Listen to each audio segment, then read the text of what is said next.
Hello students, presently हम 8th unit study कर रहे हैं, दैट इज थर्मोडायनेमिक्स। और प्रीवियस लेक्चर में हमने पढ़ा था थर्मोडायनेमिक प्रोसेस के बारे में, जहां हमने पढ़ा था कि थर्मोडायनेमिक प्रोसेस के 4 टाइप्स पढ़े थे: isothermal, adiabatic, isobaric process and isochoric process. आज हम डिटेल स्टडी करेंगे isothermal process, that is isothermal process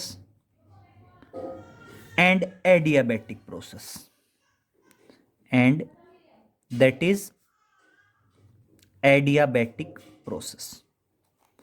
clear?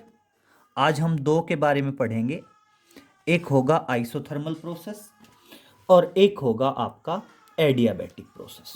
Clear? दो प्रोसेस रहेंगे, one is isothermal process and other one is adiabatic process. सबसे पहले एक एक पॉइंट तो हमें क्लियर है। आइसोथर्मल के बारे में एक पॉइंट क्या है? It is the process in which temperature remain constant. It is the process in which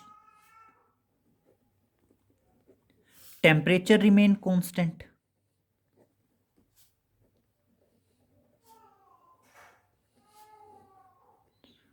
clear? तो आप क्या बताओगे? आइसोथर्मल प्रोसेस एक प्रोसेस है जिसमें टेम्परेचर क्या होता है? कांस्टेंट होता है। इसी तरह एडियाबैटिक प्रोसेस में क्या बताएंगे? एडियाबैटिक प्रोसेस में बता देंगे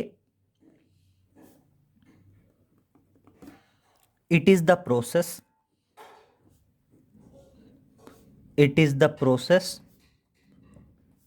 in which heat remain constant, in which heat remain constant। Clear? आपका एडियाबैटिक प्रोसेस वो प्रोसेस है जिस पर्टिकुलर प्रोसेस में हीट क्या होती है? कांस्टेंट होती है। अब कुछ पॉइंट समझेंगे। देखिए, मान लीजिए मैं कहता हूं कोई कंटेनर है,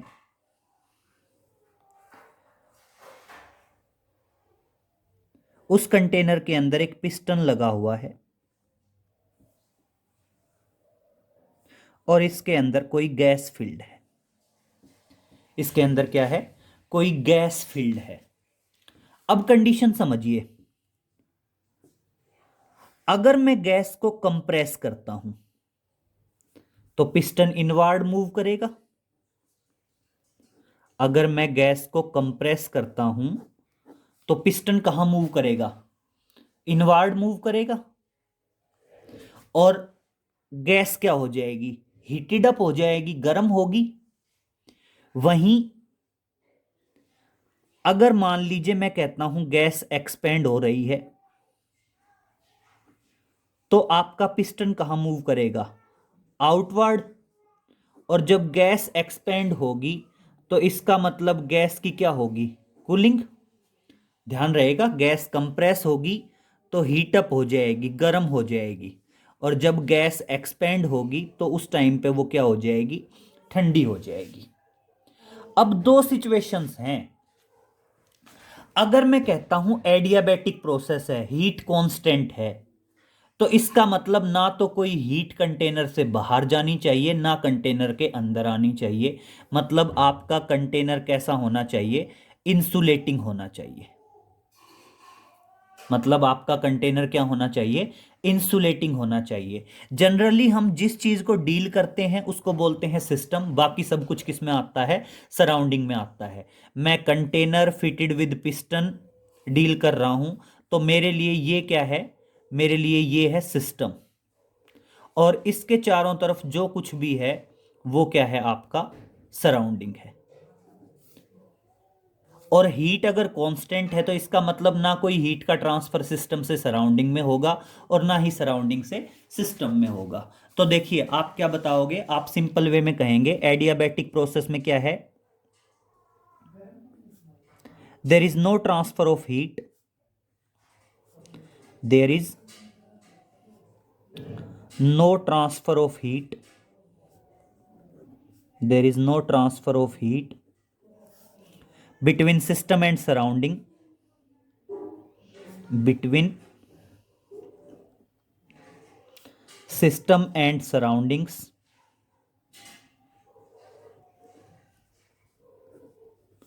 in an adiabatic process, in an adiabatic process. Clear? एक एडियाबैटिक प्रोसेस में कोई हीट का ट्रांसफर नहीं होता in between system and surrounding, system और सराउंडिंग के बीच में, या फिर सिंपल वे में कह देते हैं in this process, in this process the container used is, the container used is insulating बोल दो या नॉन कंडक्टिंग बोल दो, कोई हीट का ट्रांसफर नहीं है, हीट कांस्टेंट है, तो इसका मतलब कोई हीट का ट्रांसफर नहीं है। इसका मतलब जो हमने वेसल या कंटेनर यूज किया है वो वेसल या कंटेनर आपका क्या रहेगा, प्योरली इंसुलेटिंग रहेगा। और it is the fast oblique slow process, मतलब जो एडियाबैटिक प्रोसेस है वो फास्ट भी हो सकता है, स्लो भी हो सकता है, कोई फर्क नहीं पड़ता उस पॉइंट से। अब हम बातते हैं आइसोथर्मल प्रोसेस पे। अब हम किसकी बात कर रहे हैं? अब हम बात कर रहे हैं आइसोथर्मल प्रोसेस की। तो मेरी बात समझिए बहुत ध्यान से। आपका जो आइसोथर्मल प्रोसेस है उस आइसोथर्मल प्रोसेस में टेम्परेचर कांस्टेंट है, रहना है। टेम्परेचर कांस्टेंट रहना है तो इसका मतलब जब हम कंप्रेस करेंगे तो हीट प्रोड्यूस्ड होगी, जबकि हम चाहते हैं टेम्परेचर कांस्टेंट रहे, तो इसका मतलब जितनी हीट प्रोड्यूस्ड होगी वो सिस्टम से सराउंडिंग में आ जाएगी, मतलब आपके कंटेनर से बाहर निकलेगी, तभी तो टेम्परेचर कांस्टेंट रह पाएगा। तो इसका मतलब एक आइसोथर्मल प्रोसेस में जब हम गैस को कंप्रेस करते हैं तो हीट सिस्टम से सराउंडिंग में आती है।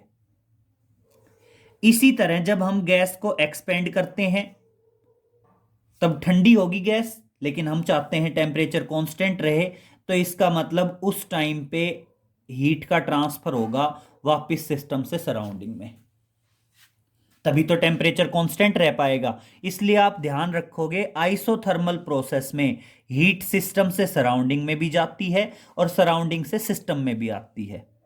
जब हम कंप्रेस करेंगे तो सिस्टम से सराउंडिंग को जाएगी, और जब हम एक्सपेंड करेंगे तो सराउंडिंग से किसको जाएगी, सिस्टम को जाएगी। तो इसका मतलब हम बता सकते हैं there is transfer of heat, there is transfer of heat between system and surrounding, between system and surroundings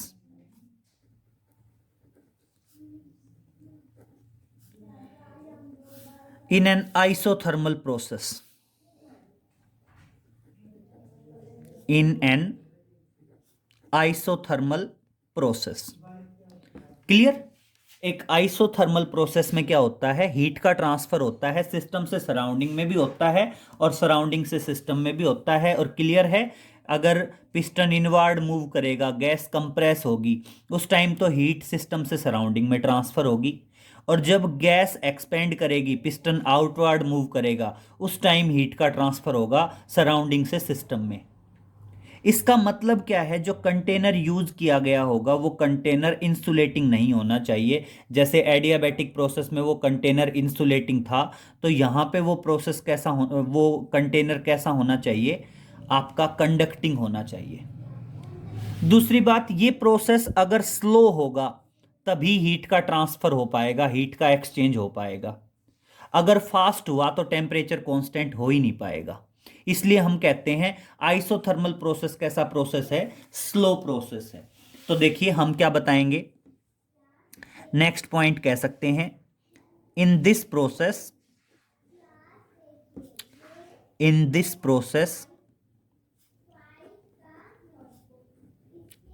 the container used is conducting. Clear? हम जो कंटेनर यूज करेंगे वो कंटेनर कैसा होना चाहिए? कंडक्टिंग होना चाहिए. नेक्स्ट पॉइंट कह सकते हैं आइसोथर्मल प्रोसेस क्या होता है? स्लो होता है. It is the slow process. ये अपने आप में क्या है बेटा? एक स्लो प्रोसेस है. वैसे ही हम एक पॉइंट बता सकते हैं in an isothermal process, in an isothermal process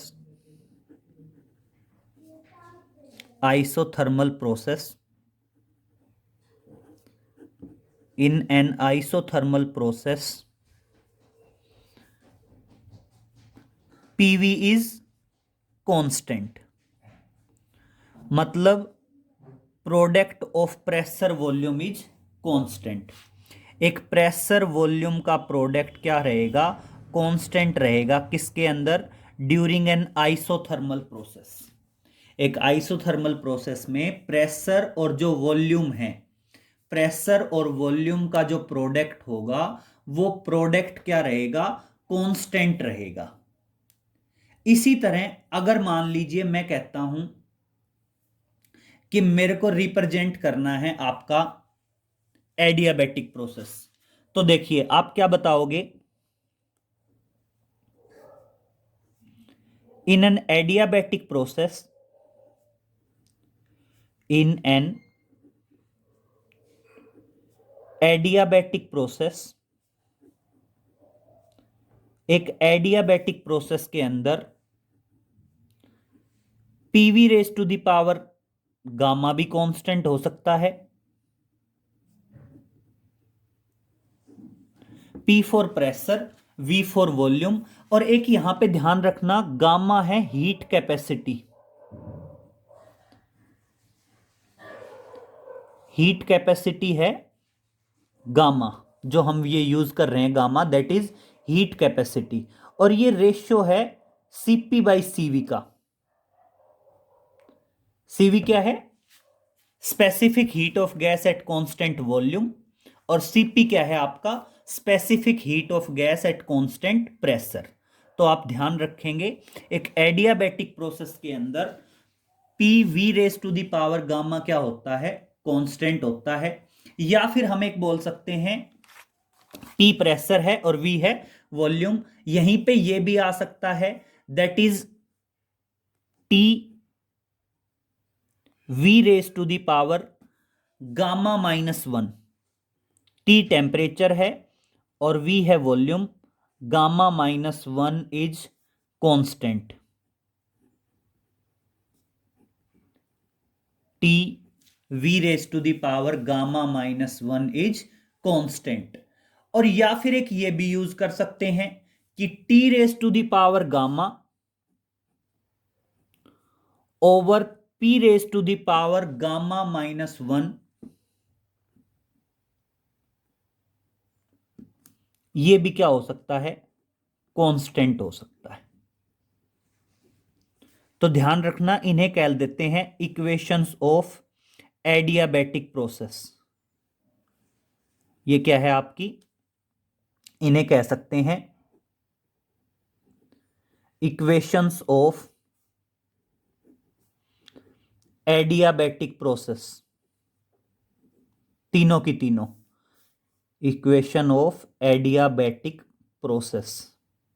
adiabatic process की इक्वेशन है, एक इक्वेशन ये है, एक इक्वेशन ये है और एक इक्वेशन है ये. वहीं आइसोथर्मल में एक ही इक्वेशन है. इसे हम बता सकते हैं that is equation of isothermal process. Equation of isothermal process. ठीक है, ये इक्वेशन है. किसकी इक्वेशन है? आपकी आइसोथर्मल प्रोसेस की इक्वेशन है. क्लियर? अब हम पढ़ेंगे दोनों के वर्क डन के बारे में. वर्क डन आइसोथर्मल प्रोसेस का भी पढ़ेंगे और एक हम पढ़ेंगे work done of adiabatic process. तो देखिए शुरुआत यहीं से करते हैं, that is work done of isothermal process. तो देखिए स्टार्टिंग करते हैं, that is work done of isothermal process.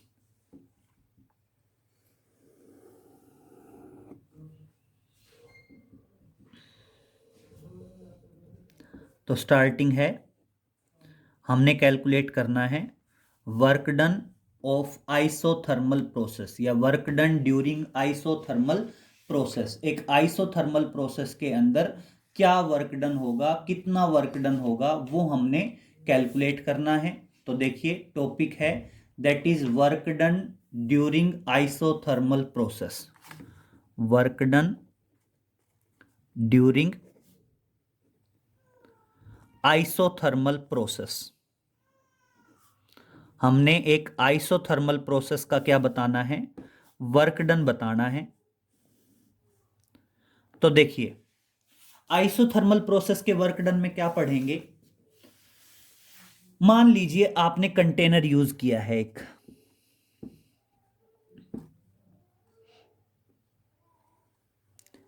Isothermal process है, तो जो हम कंटेनर यूज करेंगे वो कंटेनर कंडक्टिंग होगा। क्लियर? इस कंडक्टिंग कंटेनर के अंदर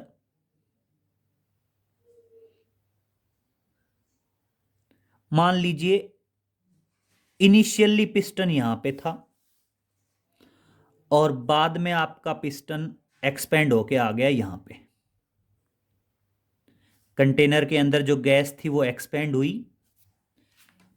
ए क्या थी, initial position of the piston थी, और बी क्या है, final position of the piston है। गैस एक्सपेंड हुई और एक्सपेंड हुई तो मान लीजिए पिस्टन आउटवर्ड मूव किया, और कितना आउटवर्ड मूव किया, dx डिस्टेंस को मूव कर गया। इनिशियल पोजीशन पे ये पिस्टन की इनिशियल पोजीशन है और ये पिस्टन की आपकी फाइनल पोजीशन है। ठीक है, इनिशियल पोजीशन पे आपका प्रेशर है P1, वॉल्यूम है V1 और टेम्परेचर है T, और फाइनल पे प्रेशर है P2, वॉल्यूम है V2 और आपका टेम्परेचर है T। क्योंकि आइसोथर्मल प्रोसेस है तो टेम्परेचर क्या रहेगा, कांस्टेंट रहेगा। ये इनिशियल की कंडीशंस हैं और ये क्या है, फाइनल की कंडीशन है। यहां पे P1 प्रेशर है, V1 वॉल्यूम है, T1 है टेम्परेचर। सेम यहां पे P2 फाइनल प्रेशर है, V2 फाइनल वॉल्यूम है and T is the temperature. Temperature दोनों जगह कांस्टेंट है क्योंकि आपका जो प्रोसेस है वो आइसोथर्मल है। क्लियर? अब हम यहां पे क्या कहेंगे, let A be the area of the container. हम क्या मान लेंगे कि कंटेनर का एरिया क्या है, ए है। Let A be the area of the container मान लीजिए या पिस्टन मान लीजिए। A is the area of the piston. तो देखिए अब क्या करेंगे, now the work done of expansion. Now the work done in the expansion of the gas.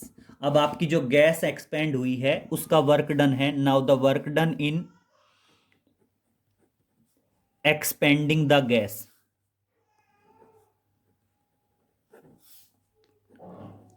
Now the work done in expanding the gas. और मेरी बात सुनिए बेटा, कंप्लीट वर्क डन क्या आएगा, आप कहोगे स्मॉल वर्क डन का इंटीग्रेशन।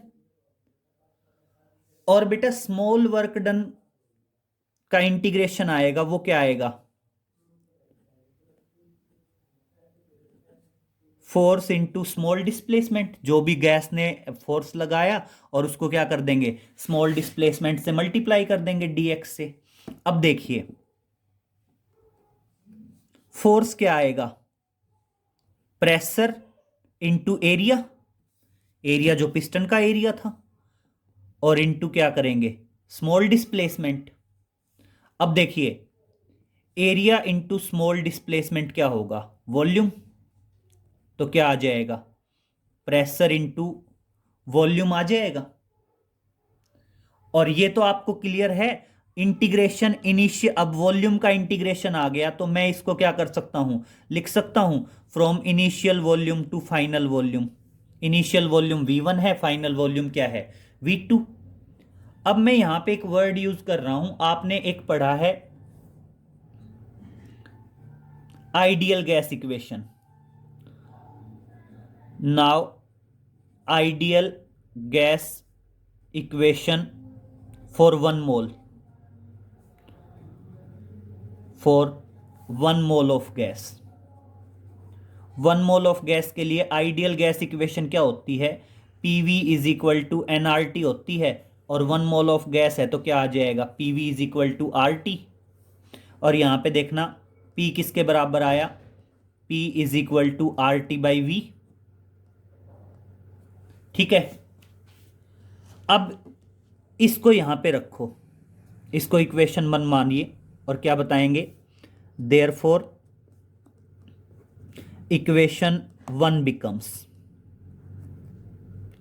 और इस तरह से आपकी इक्वेशन 1 क्या बन जाएगी, आपकी इक्वेशन 1 हो जाएगी, that is work done W is equal to, pressure की वैल्यू रख रहा हूं RT by V into DV, और V1 टू V2। अब देखना RT कांस्टेंट आया, बाहर ले लिया, इंटीग्रेशन क्या आया, DV by V from initial volume to final volume. और क्या आएगा, DV बाई V का इंटीग्रेशन क्या आएगा, लॉग ऑफ V आ जाएगा, natural log, log of V, और initial volume to final volume. अब क्या होता है, upper limit minus lower limit, तो देखना क्या आएगा, work done is equal to RT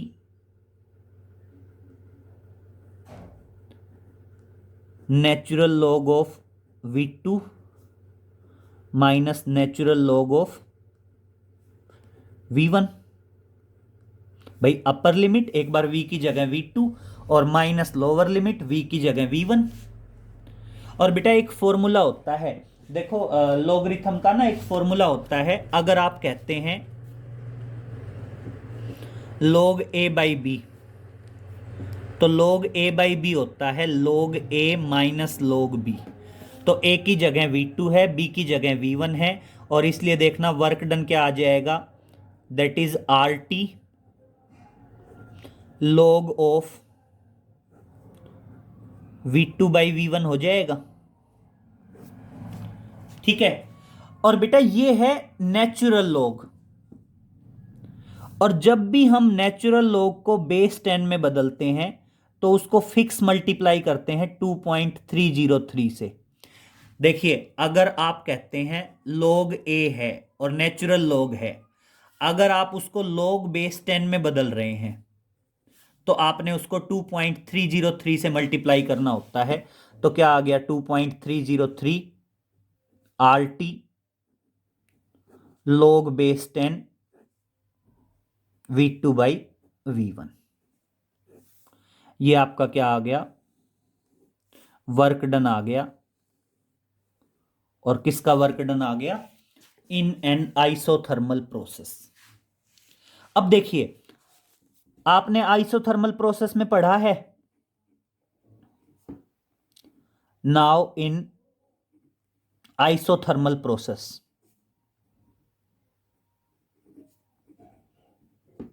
now in isothermal process, एक आइसोथर्मल प्रोसेस में क्या होता है, पीवी कांस्टेंट होता है। इसका मतलब P1 V1 किसके बराबर होगा, P2 V2 के बराबर होगा। और इसलिए अगर मैं V2 बाई V1 की वैल्यू की बात करूं तो V2/V1 बराबर होगा P1/P2। और इस तरह से आपका ये वर्क डन आ सकता है 2.303 RT, that is log base 10, that is P1/P2।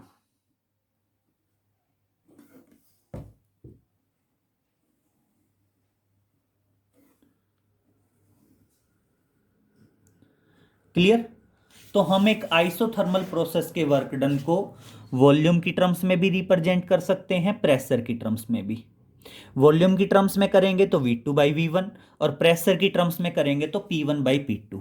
लेकिन ध्यान रखना ये किसके लिए है, फॉर 1 मोल ऑफ गैस है। क्लियर, ये वर्क डन किसके लिए है, फॉर 1 मोल ऑफ गैस। अगर मैं इसको कहूं for n mole of gas तो यहां पे बस n और लग जाएगा, RT की जगह आ जाएगा nRT। क्लियर। तो ध्यान रखना, this is the work done of isothermal process for 1 mole of gas. अगर मैं यहां पे कहूं हमें आइसोथर्मल प्रोसेस का वर्क डन चाहिए but for n mole of gas चाहिए, तो यहां पे क्या आ जाएगा 2.303 nRT log base 10 V2/V1। यहां पे V2 रिप्रेजेंट कर रहा है फाइनल वॉल्यूम को और V1 रिप्रेजेंट कर रहा है इनिशियल वॉल्यूम को। और अगर मैं यही वर्क डन प्रेशर की टर्म्स में रिप्रेजेंट करना चाहूं तो प्रेशर की टर्म्स में आएगा P1/P2। क्लियर। P1 क्या है, इनिशियल प्रेशर, P2 क्या है आपका फाइनल प्रेशर, V1 क्या है इनिशियल वॉल्यूम और V2 क्या है फाइनल वॉल्यूम। तो हम वर्क डन चाहे वॉल्यूम की टर्म्स में रिप्रेजेंट करें चाहे प्रेशर की टर्म्स में रिप्रेजेंट करें। आइसोथर्मल प्रोसेस था इसलिए टेम्परेचर इनिशियली और फाइनली सेम है। दूसरा, हमने जो कंटेनर यूज किया है वो कंटेनर हमने कंडक्टिंग लिया है और गैस एक्सपेंड हो रही है तो एक्सपेंशन का वर्क डन हम पॉजिटिव लेके चलते हैं। क्लियर। तो इतना कर लीजिए, हमने बेसिक इंट्रोडक्शन पढ़ लिया है आइसोथर्मल और एडियाबैटिक प्रोसेस का, और आइसोथर्मल प्रोसेस का वर्क डन भी कैरिड आउट कर लिया है। नेक्स्ट लेक्चर में हम पढ़ेंगे work done of adiabatic process. Clear, इतना कर लीजिए, बाकी आगे नेक्स्ट लेक्चर में मिलते हैं। Okay, thank you.